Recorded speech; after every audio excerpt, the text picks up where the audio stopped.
우리가 살아가는 이 시대는 나를 증명하지 않고는 하루도 살 수 없는 시대입니다. 혹시 이 말을 이해하시겠습니까? 나를 증명하지 않고는 하루도 살 수 없는 시대. 그게 바로 오늘 우리가 살아가고 있는 이 시대입니다. 왜 그러냐면 이 세상은 어디 가나 나를 증명해 줄 것을 요구하고 있기 때문입니다. 며칠 전 교회 인터넷이 되지를 않았습니다. 그래서 통신사에 전화를 했습니다. 그랬더니 상담원이 가장 먼저 했던 말이 이런 말입니다. 고객 상담 서비스를 위해서 개인 정보에 동의하시겠습니까? 개인 정보를 확인하는 일에 동의하시겠습니까? 라고 묻더라고요. 예, 동의합니다. 했더니 또 묻습니다. 전화번호 뒷자리가 뭡니까? 8135입니다. 제 핸드폰 번호 8135. 주소지가 어디입니까? 정확히 집원까지 말씀해 주십시오. 마두동 785-1번지 501호입니다. 그랬더니 교회 이름은 뭡니까? 라고 묻는 거예요. 교회 명의로 저희 돼 있으니까 사랑하는 교회입니다. 그랬더니 마지막으로 하나를 더 묻는 겁니다. 자동이체십니까? 지로 나쁘십니까? 자동이체입니다. 어느 은행입니까? 뭘 그렇게 물어봅니까? 하려다가 농협입니다. 라고 말했더니 그 다음부터 서비스에 응대를 해 주었습니다. 여러분 그 상담사가 왜 그렇게 이것저것 물었을까요? 이유는 간단합니다. 이 서비스에 인터넷 서비스에 가입한 사람이 맞는지 아닌지 확인하고자 하는 거죠. 저를 증명해 주기를 바라는 마음으로 그런 다양한 질문을 했던 겁니다. 그거 말고도 사소하게 나를 증명해 주기를 바라는 그런 시대를 우리는 살아갑니다. 예를 들면 이거죠. 여러분이 집에 들어가려면 반드시 무엇을 눌러야 합니까? 비밀번호를 눌러야만 집에 들어갑니다. 여러분, 비밀번호라는 건 결국 뭐냐면 내가 이 집에 산다는 걸 증명하지 않으면 안 들여보내주겠다라는 거예요. 그렇죠? 나를 증명하기를 요구하고 있는 거예요. 뿐만 아니라 우리가 이메일을 확인하려면 내 아이디와 이메일 주소를 넣고 비밀번호를 입력해야지만 이메일을 확인할 수 있습니다. 그러니까 어떤 이런 것들은 모두 다 뭐냐면 나를 증명해야지만 허락해 주겠다라는 이야기들이라는 겁니다. 가만히 생각해 보면 어쩌면 우리가 살아가는 이 시대는 매 순간순간마다 나를 증명해 주기를 바라는 것 같습니다. 은행 거래를 하려고 해도 핸드폰에서 뭐 돈을 이체하거나 뭘 확인하려고 해도 비밀번호 또는 공인인증서 이런 것들이 아니고는 정보를 주지 않습니다. 나를 증명해야지만 다양한 정보들을 우리에게 주고 있는 겁니다. 이렇게 본다면 우리가 살아가는 이 시대는 끊임없이 나를 증명해 줄 것을 요구하는 그런 시대를 살아갑니다. 그렇기 때문에 나를 증명하지 않으면 결코 살아가기가 어려운 시대가 바로 오늘 우리가 사는 이 시대인 겁니다. 그런데 오늘 본문도 사실은 마찬가지입니다. 세례 요한이 예수님에게 당신이 오실 그 이이십니까? 당신이 그리스도가 맞습니까? 라고 증명을 요구하는 내용이 바로 오늘 본문의 내용입니다. 그러므로 오늘 말씀을 통해서 예수님은 자기 자신이 그리스도라는 사실을 어떻게 증명했는가를 확인함으로 우리가 이 땅을 살아갈 때 내가 그리스도인이라는 것을 어떤 방법으로 증명할 수 있는가를 배우고 또 증명해내는 삶을 살겠노라 다짐할 수 있는 여러분 모두가 되시기를 예수 그리스도의 이름으로 축원드립니다. 아멘. 오늘 본문은 예수님의 소문을 들은 세례 요한이 2명의 제자를 예수님에게 보내는 장면입니다. 성도 여러분 한번 생각해 보십시오. 지금 세례 요한은 왜 예수님에게 제자를 보냈을까요? 이유는 얼마 전에 살펴본 것처럼 간단합니다. 예수님이 그리스도가 아닐지도 모른다라는 그런 의구심을 가지고 있었기 때문입니다. 다시 말한다면 세례 요한의 마음속에 의심이 생긴 겁니다. 예수님은 메시아가 아닌 것 같아 라는 의심이 생긴 겁니다. 왜 그런 의심이 생겼을까요? 두 가지 이유가 있습니다. 첫 번째는 예수님이 공생애를 시작한 지 1년 가까이 된 시점입니다. 그런데 1년이 다 되도록 예수님은 그 누구에게도 자신이 메시아라고, 자신이 그리스도라고 한 번도 공식적으로 선포해 본 적이 없습니다.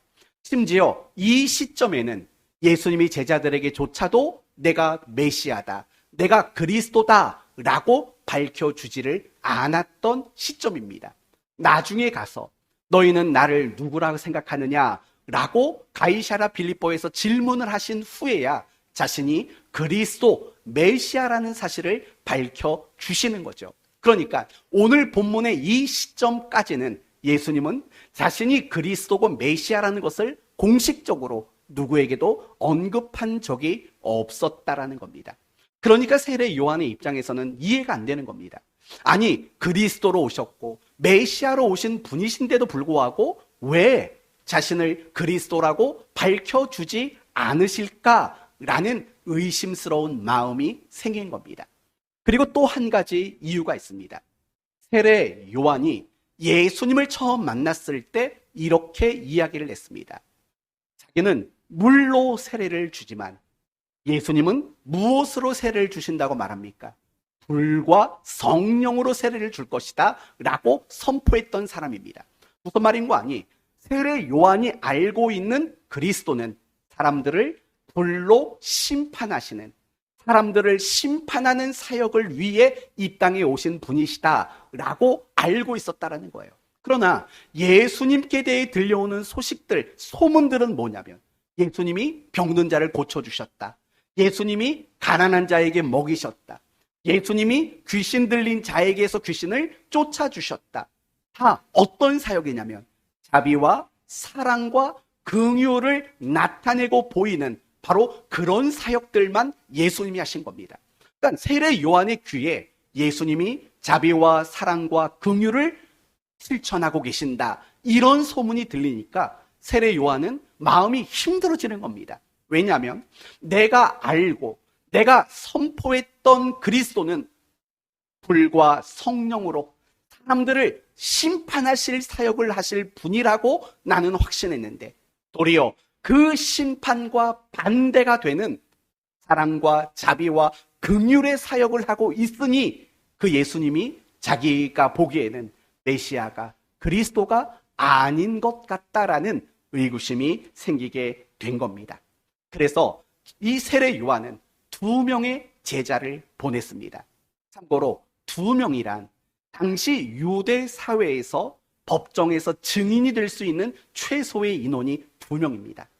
1명만 증인이 될 수 없어요.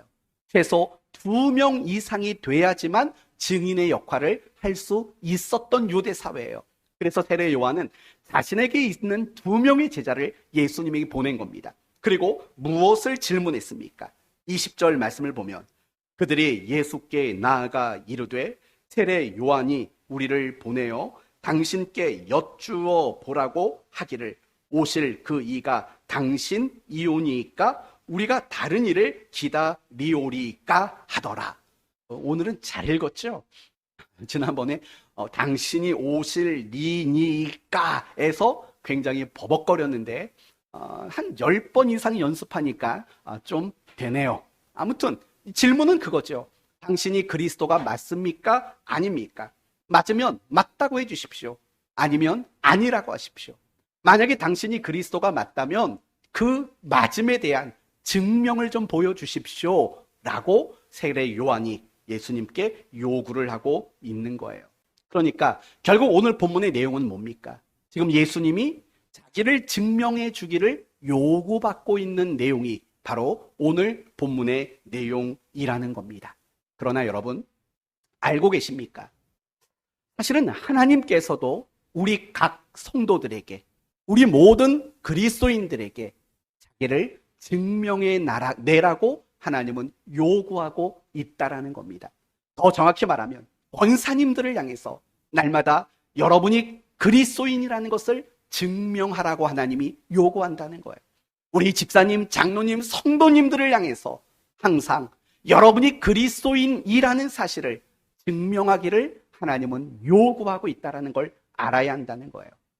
성경에 그런 말이 어디 있냐고요? 예, 물론 직접적인 표현은 없습니다. 그러나 간접적으로 끊임없이 우리에게 하나님은 내 자신을 증명해야 된다라고 요구하는 성경 구절은 얼마든지 많이 있습니다. 예를 들면 요한복음 13장 말씀을 보시면 이런 말씀이 나옵니다. 너희가 서로 뭐하라? 사랑하라. 이로써 모든 사람이 너희가 내 제자인 줄을 알리라 라고 말씀하세요. 너희가 서로 사랑하면 너희가 내 제자인 것을 알게 될 것이다. 누가요? 사람들이. 그러니까 결국 이 말은 무슨 말이냐면 너희들이 제자라는 사실을 무엇으로 증명하라는 겁니까? 서로를 사랑함으로 증명하라는 거예요. 그러니까 그 요지는 그거죠. 너희가 어디에 가 있든지 너희가 제자라는 사실, 그 사실을 증명해 낼 수 있어야 한다라고 말씀하고 있는 거예요. 또 성경을 보면은요, 구약이나 신약이나 하나님께 속한 사람들에 대한 신분과 정체성을 굉장히 많이 강조합니다. 예를 들면 구약 성경을 보시면 출애굽기 19장에 이런 말이 나옵니다.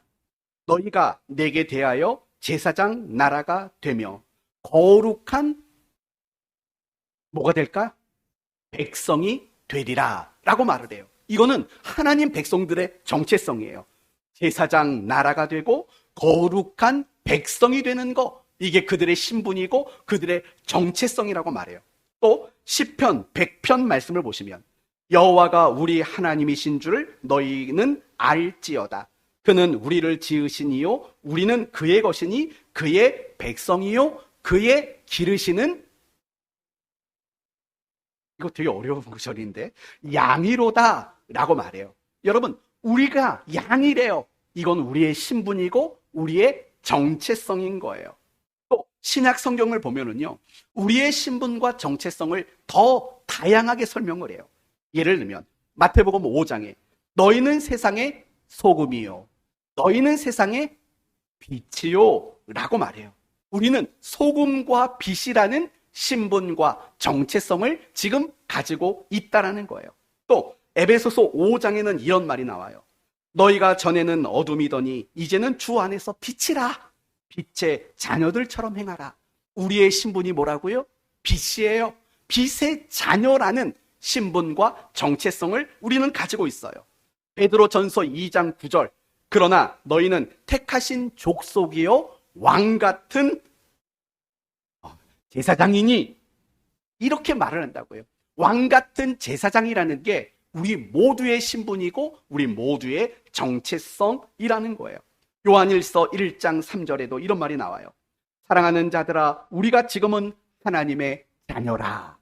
하나님의 자녀라는 것이 우리의 정체성이고 우리의 신분이라는 거예요. 그러면 여기서 여러분에게 되물을게요. 그러면 왜 구약 성경이든 신약 성경이든 우리의 신분이 무엇이고 우리의 정체성이 무엇인가를 그토록 강조하고 있는 이유는 과연 뭘까요? 이유는 간단해요. 먼저 우리가 하나님 앞에 그렇게 복되고 그렇게 귀한 신분을 가지게 됐다는 것을 알게 하는 거죠. 그렇죠? 알게 하는 거예요. 그러나 더 중요한 한 가지 이유가 있어요. 그것은 무엇이냐면 우리가 받게 된, 우리가 하나님으로부터 얻게 된 그 고귀한 신분을 사람들 앞에 나타내고 증명해 내기를 하나님은 요구하고 있다라는 거예요. 이게 중요한 거예요. 하나님은요, 우리로 하여금 내가 있는 그 자리, 내가 있는 그 순간, 모든 자리, 모든 순간에서 내가 그리스도인이라는 사실을 증명해 내기를 하나님은 끊임없이 요구하고 있다라는 거예요. 우리는 이걸 잊고 살 때가 많아요. 어때요? 여러분은 그거 알고 계세요? 하나님이 매 순간마다 어떤 자리에서든 어떤 상황에서든 여러분을 향해서 그리스도인이라는 것을 증명해 내기를 원하고 있다라는 것을 여러분은 알고 계십니까? 그걸 알아야 진짜 그리스도인이라는 거예요. 하지만 너무나 많은 그리스도인들이 이 사실을 알지 못해요. 너무나 많은 그리스도인들이 내가 그리스도인이라는 것을 증명해내야 하는 책임이 있다는 사실을 외면하고 그렇게 모르고 살아가는 경우들이 많이 있다는 거예요. 간혹 내가 그리스도인이라는 것을 증명하려고 노력하는 사람들이 있어요. 그러나 방법이 잘못됐어요. 어떤 사람은 말로 증명하려고 그래요. 어떤 사람은 십자가를 붙잡고 살아가는 걸 가지고 증명하려고 해요. 어떤 사람은 교회에 나오는 것, 어떤 사람은 성경을 암송하는 것, 어떤 사람은 신앙에 열심을 내는 것, 이런 것들로 내가 그리스도인이라는 것을 증명하려고 하는 그런 사람들이 많이 있다고요. 그러나 틀렸어요. 내가 가지고 있는 그런 것들은 내 종교가 기독교라는 것은 증명해 줄 수 있어요. 그러나 내가 성경을 많이 안다고 해서, 내가 무엇인가를 열심히 하고 있다고 해서 그게 나를 그리스도인이라고 증명해내 주지는 못해요. 하나의 예를 들어보겠습니다. 제가 학창 시절에는 매년 겨울이면 문학의 밤이라는 정기 행사가 있었어요. 기억나시나요? 표세금 성도님, 기억나세요? 문학의 밤? 그거 기억할 연세는 아닌데. 네, 문학의 밤이라는 게 있었다고요. 한 성탄절 그 즈음 전후로 해가지고요. 여러 가지를 준비하죠. 뭐 성극도 준비하고 합창도 또 독창도 악기 연주도 준비하고 막 꽁트도 준비하고 그리고 마지막엔 복음도 제시하고 하는 이런 식의 시간들을 갖는 문학의 밤이라는 행사가 있었어요. 제가 이 말씀 준비하면서 그게 떠올라 가지고요. 지난 한 주간 얼마나 설레었는지 몰라요. 학창 시절에 자전거 타고 다니고 분식집 가서 떡볶이 먹고 막 그랬던 그 추억이 떠오르니까 하여튼 감정이 참 묘해지더라고요. 참 묘해지더라고요. 여하튼 중요한 건 그거예요. 그 문학의 밤에서 제가 했던 꽁트가 하나가 있어요. 몇 명의 친구들과 함께 했던 꽁트인데 이런 꽁트예요. 자세히 기억은 안 나는데 이러해요. 가장 첫 번째 장면은 이거예요. 어떤 사람이요, 손으로 날개짓을 해요. 퍼드득 퍼드득 거리고 꼭끼요 꼭끼요 소리를 내요. 그리고 회중 앞에 딱 서가지고 이렇게 말하는 거예요. 나는 닭입니다. 그러면서 그 이유를 이렇게 말해요. 어젯밤에 닭장에서 잠을 잤거든요. 그리고 푸드득거리고 또 나가버려요. 그러면 두 번째 사람은 비행기 날개처럼 손을 활짝 펴고 비행기 소리를 내며 나오는 거예요. 그리고 회중들에게 이렇게 말하는 거죠. 나는 비행기입니다. 왜냐하면 어젯밤에 경납고에서 잠을 잤기 때문입니다. 경납고는 비행기를 보관하거나 수리하는 장소지 않습니까? 거기서 하룻밤을 자고 나왔다라는 거예요. 그리고 세 번째 사람은 성경책을 끼고 터벅터벅 나와서 사람들에게 이렇게 말하는 거예요. 나는 그리스도인입니다. 왜냐하면 나는 교회에 다닙니다. 라고 말하고 쓱 들어가요. 그리고 마지막 한 사람이 나와서 이렇게 말해요. 과연 교회를 다닌다고 다 그리스도인일까요? 라는 의미심장한 질문을 던지고 퇴장하고 꽁트는 끝납니다. 여러분, 그 꽁트의 메시지가 뭔지 아시겠죠? 닭장에서 잔다고 닭이 되겠습니까? 경납고에서 잔다고 비행기가 되겠습니까? 교회 좀 나간다고 그 사람이 그리스도인이라고 말할 수 있겠습니까? 라는 메시지였습니다. 우리는 내가 그리스도인이라는 것을 찾고 무엇을 가지고 말하냐면 주일에 교회 갑니다. 성경 읽습니다. 기도합니다. 라는 걸 가지고 내가 그리스도인이라는 것을 말하고 싶어하고 증명하고 싶은 방법으로 삼는다고요. 그러나 그건 아니라고요. 그건 결코 내가 그리스도인이라고 말할 수 있는 증명의 내용이 될 수가 없는 거예요. 아까 말한 대로 여러분이 말하는 나는 교회 다닙니다. 나는 예배를 드립니다. 나는 성경 좀 읽었습니다. 나는 가끔 기도합니다. 라는 것은 여러분의 종교가 기독교라는 것을 말할 수는 있어요. 그러나 그러한 내용들이 여러분을 그리스도인이라고 증명해 주지는 못한다는 사실을 알아야 돼요. 억울하세요? 아닌 것 같으세요? 그렇다면 마태복음 7장 말씀을 보셔야 돼요. 마태복음 7장 22절 23절엔 이런 말이 나와요. 그날에 많은 사람이 나더러 이르되 주여 주여 우리가 주의 이름으로 선지자 노릇을 하며, 여러분, 선지자 노릇했다는 것은요, 뭐예요? 말씀을 가리키고 말씀을 말했다라는 거예요. 그 다음은 귀신을 쫓아내며 라고 말을 해요. 그 다음은 많은 권능을 행하지 않았습니까? 여러분, 이 정도쯤 되면은요, 교회 예배를 드리러 가는 것과 성경 좀 보는 것과 기도 좀 하는 것보다 뭔가 더 열심히 했다라는 게 맞지 않겠습니까? 그런데도 불구하고 예수님이 그들에게 이렇게 말해요. 그때 내가 그들에게 밝히 말하되 내가 너희를 도무지 알지 못하니 불법을 행하는 자들아 내게서 떠나라. 이게 바로 예수님의 말씀이라고요. 내가 너희를 도무지 모르겠대요. 그러면서 심지어는 그들이 선지자 노릇하고 귀신을 쫓아내고 큰 권능을 행했던 그 모든 것들이 뭐라고 규정을 짓냐? 불법이라고 규정을 짓는다고요. 그 말은 이런 뜻이에요. 너희가 참 신앙생활을 많이 했구나, 열심히 했구나. 근데 그거 가지고는 아무것도 증명할 수 있는 게 없다라는 말과 같다라는 겁니다. 사랑하는 성도 여러분, 저는 여러분 모두가, 아니 제가 아니라 하나님은 여러분 모두가 종교가 그리스도인 고작 그 정도밖에, 종교가 기독교인 그것밖에는 증명할 것이 없는 사람이 되지 않기를 원하셔요. 하나님은 여러분이 어디에 있든지 어떤 순간 속에 살아가든지 여러분이 그리스도인이라는 사실을 증명해내는 그런 삶을 살기를 하나님은 원하고 있다라는 거예요. 여러분의 가정에서, 여러분의 일터에서, 그리고 부모라는 자리에서, 자식이라는 자리에서, 여러분의 이웃을 향해, 교회 안에서, 이 나라와 이 민족 앞에서 여러분이 종교가 기독교인 것이 아니라 정말 여러분이 그리스도인이라는 것을 증명해내는 이런 사람이 되기를 하나님이 원하신다라는 거예요. 사랑하는 성도 여러분, 여러분 모두가 그리스도인이라는 것을 증명할 수 있는 그런 삶을 살게 되기를 예수님의 이름으로 축원드립니다. 그렇다면 이제 방법이 뭔가를 생각해 봅시다. 어떻게 하면 우리가 그리스도인이라는 것을 증명할 수 있겠습니까? 이렇게 한번 말해 봅시다. 가수가 자신을 증명하기 위해 가장 좋은 방법은 뭘까요? 가수가 자기를 증명하기 위해서 가장 좋은 방법, 노래죠.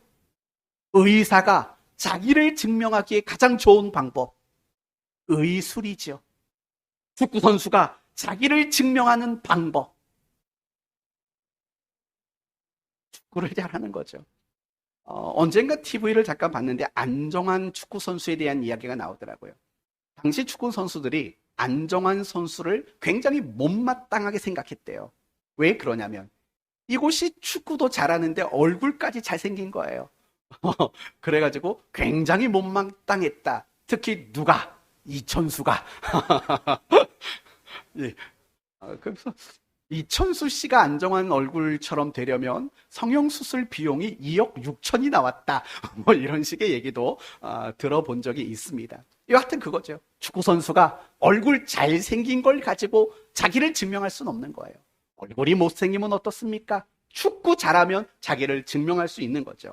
그러면 같은 관점에서 물어볼게요. 우리 그리스도인이 그리스도인으로서 나를 증명하는 제일 좋은 방법은 뭘까요? 바로 가장 좋은 방법은 뭐죠? 서 있는데 벌써 15분 동안 이거 봤잖아요. 뭐라고요? 순종밖에 없는 거예요. 내가 그리스도인이라는 것을 증명하는 최고 그리고 가장 유일한 방법은 바로 순종이에요. 하나님 뜻에 순종하는 모습, 하나님의 말씀에 순종하는 모습, 그것이 나를 그리스도인 됨을 증명하는 가장 좋은 방법이라는 거예요. 이걸 세 가지로 여러분에게 설명을 드릴게요. 오늘 본문의 예수님을 가지고 먼저 이 부분을 설명해 드리도록 하겠습니다. 지금 예수님은 세례 요한에 의해서 자신을 증명해 달라고 요구를 받았어요. 먼저 물었죠. 당신이 그리스도가 맞습니까? 아닙니까? 라고 물었습니다. 그때 예수님은 23절의 말씀을 하셨어요. 23절 말씀을 보시면 누구든지 나로 말미암아 실족하지 아니하는 자는 복이 있도다. 이 말은 무슨 말이에요? 자기가 그리스도가 맞대요? 아니래요? 맞다고 대답을 하시는 거예요. 그렇다면 예수님이 자기가 그리스도가 맞다고 답을 주셨는데 그럼 어떻게 증명했는가를 보세요. 어떻게 증명했는가? 21절, 22절이에요. 21절 같이 한번 읽어볼까요? 21절 시작.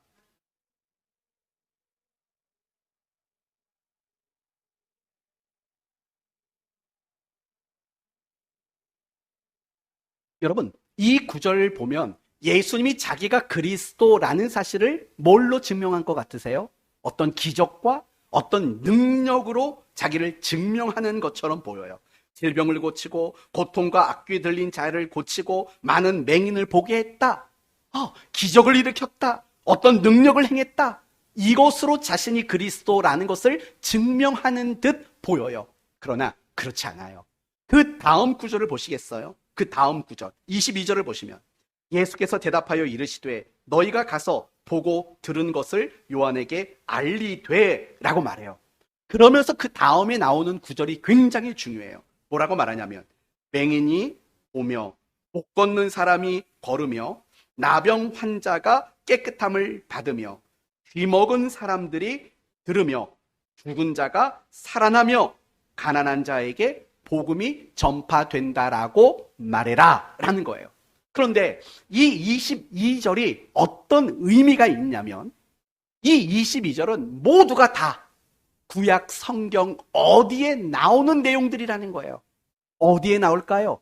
모두 다 이사야서에 나와요. 이사야서를 보시면 메시아가 올 것이다. 메시아를 통해 이런 일을 내가 할 것이다 라는 메시아의 예언이에요. 그러면 하나님이 메시아를 보내셔서 하시겠다고 말씀하신 내용들이 뭐냐?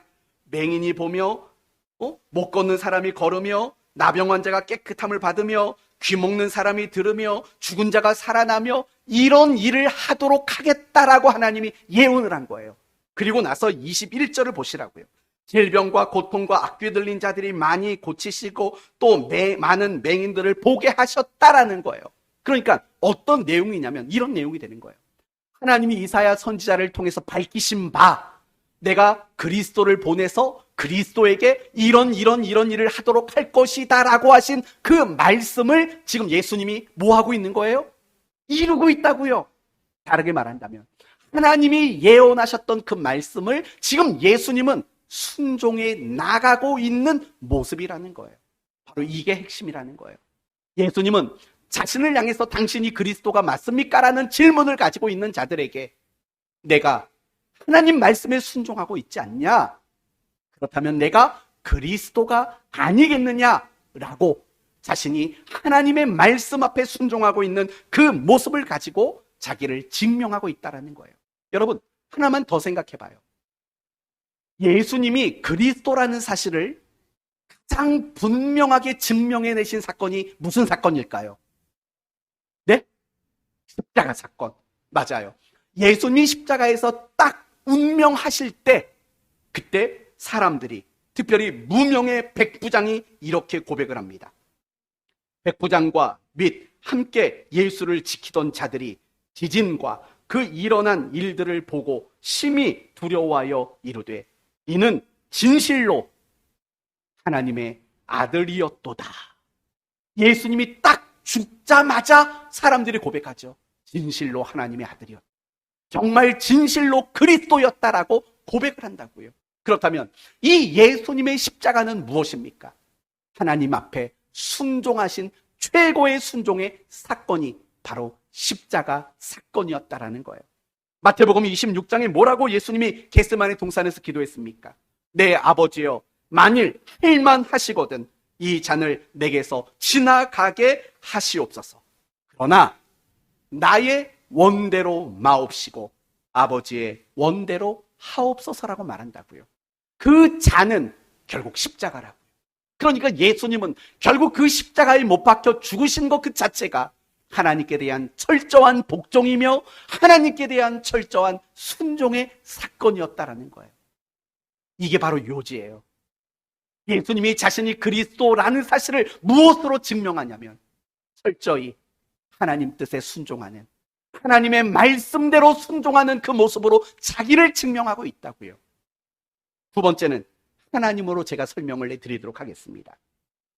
구약 성경을 보면 수십 번 반복되는 말이 나와요. 제가 잠깐 말씀드리면 금방 아실 거예요. 내가 여호와인 줄을 너희가 알리라. 맞아요. 내가 여호와인 줄 너희가 알리라. 정말 창세기부터 말라기 이르기까지요. 수십 번이 나와요. 수십 번이 나와요. 그런데 여러분, 이게 무슨 뜻이에요? 너희가 내가 여호와인 줄 알리라라는 말은 내가 너희에게 여호와라는 사실을 모해내겠다라는 거예요. 증명해내겠다라는 말이에요. 그렇죠? 그리고 결국에는 하나님이 자기 백성들에게 자기가 하나님이라는 사실을 증명해냈다고요. 어떻게 증명했을까요? 하나님이 백성들에게 주신 약속을 지키심으로, 약속을 이루심으로 자기를 증명해냈다고요. 내가 여호와라는 것을 약속을 지키심으로 증명해냈다고요. 좀 어색한 표현이에요. 약속을 지켰다라는 말은 무슨 말이에요? 하나님이 자기가 한 말에 대해서 무엇을 한 거죠? 순종을 한 거죠. 어색한 표현이죠. 하나님이 순종했다고 말하니까. 그래도 어쩔 수 없어요. 이해하려면 그렇게 말할 수밖에 없어요. 하나님이 자기가 약속하고 하나님이 자기가 말씀하신 그것에 대해서 하나도 놓치지 않고 그것을 이루어내셨다라는 거예요. 순종하셨다라는 거예요. 그것으로 하나님은 자기가 하나님이라는 사실을 증명해냈다라는 거예요. 마지막으로 하나만 더 설명할게요. 안디옥 교회에 대해서 여러분에게 설명을 할게요. 사도행전 11장 말씀을 보시면 안디옥 교회가 소개되고 있어요. 안디옥 교회는 어떤 교회냐? 이방 땅에 세워진 최초의 교회가 바로 안디옥 교회예요. 안디옥 교회예요. 그리고 이 안디옥 교회와 관련해서 우리가 주목해야 될 것은 뭐냐면 이 안디옥 교회 성도들이 세계에서 최초로 이 말을 들었던 사람이에요. 어떤 말을 들었을까요? 그리스도인. 맞아요. 그리스도인이라는 말을 처음 들은 사람, 그 사람이 바로 안디옥 교회 성도들이에요. 우리가 성경을 보면은요, 그리스도인이라는 말이 한 두 번인가 세 번밖에 안 나와요. 성경 전체에서요. 그런데 그 호칭을 처음 들은 사람이 바로 안디옥 교회 성도들이었다라는 거예요. 그렇다면 이 안디옥 교회 성도들을 향해서 그리스도인이라고 불러준 사람은 누굴까요? 자기들끼리 불렀을까요? 아니에요. 도리어 믿지 않는 불신자들이 안디옥 교회 성도들을 보면서 그리스도인이라고 호칭을 지어준 거예요. 놀라운 일인 거죠. 결국 이런 거예요. 불신자들의 입장에서 말하는 겁니다. 나는 너희가 말하는 예수 믿을 수 없어. 나는 너희가 말하는 그 교리 받아들일 수 없을 것 같아. 나는 너희들과 같이 교회 못 다닐 것 같아. 나는 그걸 받아들일 수 없어. 이런 생각을 가졌다는 거예요. 그런데 그 다음이 중요해요. 그런데 너희들을 보면 너무 놀랍다. 너희들을 보면 너무 존경스럽다. 너희들이 말한 예수처럼 너희들이 살아가고 있는 걸 우리는 본다. 이런 의미가 바로 그리스도인이라는 의미라고요. 불신자들은 분명히 신자들이 전하는 복음을 받아들이기 어려웠을 거예요. 당연한 거잖아요. 그렇지만 그들 눈에는 너희들이 전하는, 신자들이 전하는 예수 그리스도의 모습이 그들의 모습 속에서 너무 똑같이 드러나는 거예요. 감탄할 수밖에 없는 거예요. 그래서 그들을 향해서 그리스도인이라는 말을 처음 쓰게 되었다라는 말인 거죠.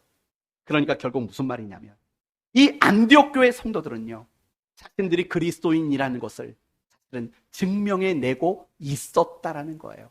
그렇다면 그들은 어떻게 자신들이 그리스도인이라는 것을 증명해냈을까요? 역시 똑같아요. 순종이라는 거예요. 여러분, 그리스도인이라는 호칭을 가지고 다시 한번 설명을 드릴게요. 그 당시 안디옥 지역에 살던 부류는 세 종류의 부류의 사람이 살았어요. 첫째는 이방인, 둘째는 유대인, 그리고 세 번째는 로마인이 살았어요. 세 부류의 사람이 살았다고요.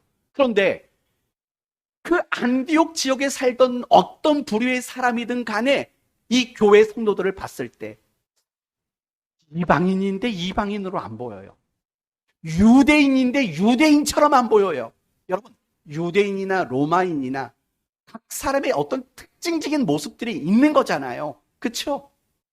근데 분명히 유대인인데 유대인처럼 안 보이고 로마인인데 로마인처럼 안 보여지는 거예요. 그래서 그들을 부를 수 있는 유일한 방법은 새로운 호칭을 만드는 거예요. 그게 바로 뭐였다고요? 그리스도인이라는 호칭이에요. 이방인인데 이방인처럼 안 보이고 유대인인데 유대인처럼 안 보이고 로마인인데 로마인처럼 안 보여요. 그래서 부를 수밖에 없는 새로운 호칭, 그리스도인이죠. 달랐다는 거죠. 이방인과 유대인과 로마인과 비교해도 너무 달랐다는 거죠. 결국 그 다름이라는 것이 뭐예요? 왜 달랐을까요? 말씀에 순종했으니까 달라지는 거죠. 우리가 하나님의 말씀대로 순종하고 우리가 하나님의 뜻대로 순종하면 우리 모습은요, 세상 사람들과 똑같을래야 똑같을 수가 없는 거라고요. 그렇지 않겠습니까? 말씀에 순종하는 삶이 안디옥 교회 성도들로 하여금 그들이 그리스도인이라고 증명받도록 만드는 그런 결정적인 근거였다라는 겁니다. 이제 아시겠습니까? 여러분이 일주일에 한 번씩 주일에 교회 나오는 거, 이게 여러분을 그리스도인이라고 증명해 주지를 못해요. 아까 말한 대로 종교가 뭡니까? 기독교입니다. 이거 정도는 증명해 줄 수 있을 거예요. 그러나 여러분이 그리스도인이라는 것을 증명하지 못할 거예요. 마태복음 7장 21절에 이런 말이 나와요. 아까 말했던 거 있죠? 이 불법을 행하는 자들아, 그 했던 말들, 그 말과 관련해서 이런 말이 나와요. 나더러 주여 주여 하는 자마다 다 천국에 들어갈 것이 아니요, 다만 하늘에 계신 내 아버지의 뜻대로 행하는 자라야 들어가리라. 결국 뭐라고 말해요? 순종이라고 말하는 거예요. 정말 우리가 그리스도인이라는 것을 증명하는 유일한 방법, 순종이라는 거예요. 지난 한 주간 하나님 뜻에 순종하셨습니까? 하나님 말씀에 순종하셨습니까? 그게 되지 않았다면 미안하지만 여러분은 지난 한 주간 여러분이 그리스도인이라는 것을 증명해내지 못한 안타깝고 부끄러운 삶을 살고 만 것입니다. 그저 내 종교는 기독교입니다, 이거 말고는 밝혀낼 수 있는 것이 없는 사람으로 살고 말았다라는 거예요. 내가 그리스도인이라는 것을 증명하지 못하는 건 철저히 순종하지 않기 때문인 거예요. 사실 오늘날 많은 그리스도인들은 너무 순종하지 않아요. 하나님의 뜻에 너무 순종하지 않고 하나님 말씀에 너무나도 순종하지 않는 삶을 지금 살고 있다고요. 그러니 우리를 어디다 갖다 놔도 누구도 우리를 그리스도인으로 봐주는 사람이 없어요. 우리가 어디에 있든지 내가 그리스도인이라는 사실을 증명할 수 있는 방법이 도무지 없는 사람으로 우리는 살아가고 있다고요. 잊지 마셔야 돼요. 하나님의 뜻과 그분의 말씀에 순종하는 것 말고는 나를 그리스도인으로 증명할 수 있는 그 어떤 방법도 우리에게는 존재하지 않습니다. 저는 여러분 모두가 하나님의 뜻에, 하나님의 말씀에 순종하는 그런 여러분이 되셨으면 좋겠습니다. 순종하셔야 돼요. 하나님 말씀에 순종하는 것이 그 어떤 열심보다도 가치 있는 일이라는 걸 잊지 말아야 돼요. 물론 순종은 어려워요. 왜 순종이 어렵겠습니까? 내가 가지고 있는 본성과 내가 바라는 바램과 늘 대치되기 때문에 순종은 어려워요. 성경은 우리에게 이렇게 말하죠. 원수를 사랑해라. 70번씩 7번씩 용서해라라고 말해요. 그러나 내 본성은 어때요? 사랑하고 싶지 않아요. 원수를 갚고 싶어요. 끝까지 내가 그 사람을 무릎 꿇리고 싶어요. 그게 내가 가진 본성이에요. 그러나 하나님이 원하는 것은 내가 가진 이 본성이 할 수 없는 것들을 요구하는 게 훨씬 많거든요. 그래서 순종이라는 것은 너무 어려워요. 그럼 어떻게 순종할 수 있을까? 하나님을 사랑하셔야 돼요. 내가 정말 하나님을 사랑하는 그 뜨거운 마음, 그 마음이 순종을 가능하게 만들어요. 대가를 지불하셔야 돼요. 여러분, 순종하기 위해서는 대가를 지불할 수 있는 용기가 있어야 돼요. 대가를 지불하는 용기가 없는 사람은 순종할 수 없게 되는 거예요. 그리고 하나님을 신뢰해야 돼요. 순종은 지식과 이성의 영역이 아니라 하나님을 신뢰하는 영역이기 때문에 그래요. 가만히 종합해봐요. 여러분 스스로가 먼저 생각해봐요. 나는 하나님께 얼마나 순종하는가? 순종의 점수를 한번 스스로 매겨보세요. 시간 5초 드리겠습니다. 순종의 점수를 한번 매겨보세요. 나는 몇 점 정도 순종하고 있는가? 순종의 점수를 매겨보세요. 다 매기셨어요? 물어봅시다. 표세금 성도님, 캐나다를 청산하고 귀국하셨습니다. 우리 표세금 성도님 옆에 있는 서진이에게 물어볼게요. 방심하지 마세요. 서진, 순종의 점수는 몇 점입니까? 그거 알죠? 내가 대답하기 곤란하면 누군가를 지목할 수 있는 특권이 있다는 거. 아빠, 그래요. 우리 주성로 성도님, 나는 얼마나 순종하고 있는 것 같습니까? 100점이요? 0점이요. 이거 좀 너무 겸손한 표현이에요. 빵점은 아니고 제가 볼 때는 한 20점은 될 것 같아요. 빵점은 아니라고요. 그렇죠? 빵점은 아니... 50점까지 올려드릴게요. 그건 뭐 본인이 아는 거고요. 왜 내가 자꾸 빵점이 될까요? 그 원인은 이미 다 말씀드린 거예요. 하나님을 사랑하는 마음. 내가 어떤 대가를 치를 만한 용기 부족. 그리고 하나님을 신뢰하는 것에 대한 부족함. 결국 이런 것들이 순종의 점수를 깎아먹는 주된 원인일 수밖에 없는 거예요. 여러분 모두가 하나님을 사랑하는 것, 대가를 지불하는 용기, 하나님을 신뢰하는 마음 가졌으면 좋겠어요. 그런데 제가 오늘 설교를 여기서 끝내려고 했거든요. 근데 문득 이런 마음이 들더라고요. 제가 여러분에게 하나님 말씀에 순종하는 방법을 알려드린들 그게 뭐가 중요할까? 물론 중요하지요. 그런데 그거보다 더 중요한 게 있다는 걸 여러분에게 알려드리고 싶어요. 그건 뭐냐면 고민하라는 거예요. 분명히 하나님은요, 이 자리에 있는, 솔직히 말하면 이름을 다 부르고 싶어요. 임승철 목사님, 구선미 사모님, 이하 존칭생략, 예은이, 예진이, 태규님, 태규라고 못하겠어요. 아무튼 김효선, 뭐 이런 여러분 이름을 다 부르고 싶어요. 그러면서 이렇게 말하고 싶어요. 하나님은요, 여러분에게 정말 원하는 게 있어요. 정말 하나님은 여러분에게 원하는 순종의 내용들이 있어요. 제발 그걸 고민하며 살았으면 좋겠어요. 하나님, 제가 되게 원하시는 순종의 내용이 뭡니까? 고민하셨으면 좋겠어요. 더 구체적으로 말하면 이거죠. 하기를 원하는 순종의 내용이 있을 거예요. 이런 일, 새벽에 나가라, 기도해라, 큐티해라, 이런 것들 있잖아요. 하기를 원하는 순종이 있어요. 그러나 반대의 순종도 있어요. 더 이상 하지 않았으면 하는 순종도 있다고요. 하지 않았으면 순종. 포기하기를 원하는 순종. 멈추고 중단하기를 바라는 순종도 분명히 있을 거라고요. 저는 여러분이 그런 고민을 가졌으면 좋겠어요. 하나님, 내가 뭘 할까요? 하나님, 내가 뭘 멈출까요? 내가 뭘 포기할까요? 이걸 고민할 수 있는 여러분이 되셔야 돼요. 그 고민이 없이는 아무리 순종하는 방법들이 내게 주어져도 순종할 길이 없는 거예요. 고민할 수 있는 여러분이 되셔야 돼요. 저는 여러분이 이 고민을 망설이지 않고 미루지 않았으면 좋겠어요. 여러분, 가끔 제가 여러분에게 말하죠. 신앙생활은 번지점프와 같다고. 물론 전 해본 적이 없어요. 번지점프를. 올라가면 죽을 것 같아요. 그래서 못해요. 근데 번지점프 하는 걸 보면은요, 뛰어내리는 사람은 어떤 사람이냐면 대반에 뛰어요. 근데 결국 못 뛰는 사람은 누구냐면 발을 한번 살짝 들었다가 놨다. 손을 잡았다 놨다. 잠깐만요. 시간 좀 주세요. 심장 멈출 것 같아요. 이런 사람들은 끝까지 못 뛴다고요. 망설이고 미루면 못 뛰어요. 알잖아요. 알죠? 여러분에게 이 말을 드리고 싶어요. 하나님이 내게 원하는 순종이 있잖아요. 그걸 제발 오늘 고민해 주세요. 오늘 고민해 주세요. 정말 오늘. 이따가 점심 먹을 때요, 옆 사람이 말을 걸어도 그 말이 안 들렸으면 좋겠어요. 막 밥 먹으면서 고민 아니라고. 내가 나에게 하나님이 어떤 원하는 것이 있을까? 순종을 원하는 게 있을까? 이 고민 때문에 이 밥이 코로 들어갔는지 입으로 들어갔는지 모를 수 있는 마음이 생겼으면 좋겠다고요.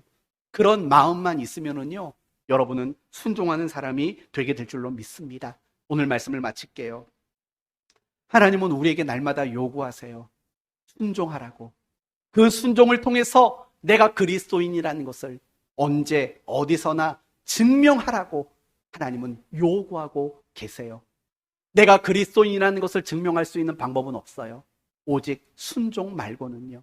그러므로 우리 모두는요, 하나님이 나에게 원하는 순종이 뭔가를 날마다 매 순간마다 고민할 수 있는 우리가 되어야 돼요. 그 고민할 수 있는 은혜가 여러분에게 생겨나게 되기를 바라고, 여러분이 고민하여서 깨닫고 알게 된 하나님의 그 원하시는 순종의 내용들을 가지고 지켜낼 수 있는, 그 순종으로 여러분이 그리스도인이라는 것을 증명해낼 수 있는 그런 삶을 살아가는 복된 성도 되기를 예수 그리스도의 이름으로 축원드립니다.